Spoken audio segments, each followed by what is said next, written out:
አርሰናል እና ቪዚት ሩዋንዳ። ውድ የፉትቦል ማዕድ ተከታዮች አሁን በአጭር መረጃችን የምንዳስሰው አርሰናል እና የቪዚት ሩዋንዳን ጉዳይ ይሆናል። አብራችሁን ቆዩ።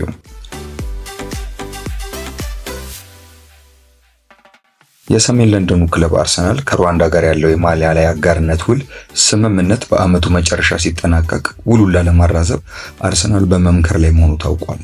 መድፈኞቹ ከቪዚት ሩዋንዳ ጋር ለአመታት የዘለቀ የቱሪዝም አጋርነት እንደነበራቸው ይታወቃል።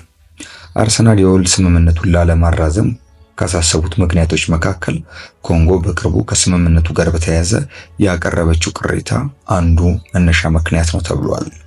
ዲሞክራቲክ ኮንጎ በቅርቡ በሩዋንዳ የሚደገፉ ታጣቂዎች በሀገሪቱ ግጭት በመቀስቀስ ለበርካቶች መሞት ምክንያት ሆኗል በሚል ነው ቅሬታውን ያቀረበችው።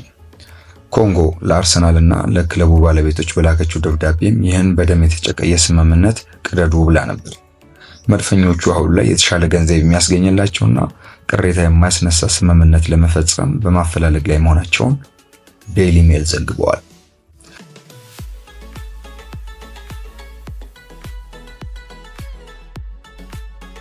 ውድ የፉትቦል ማዕድ ተከታዮች እንዲህ ያሉ አጫጭርና ልዩ መሰናዶዎችን ወደ እናንተ እናቀርባለን።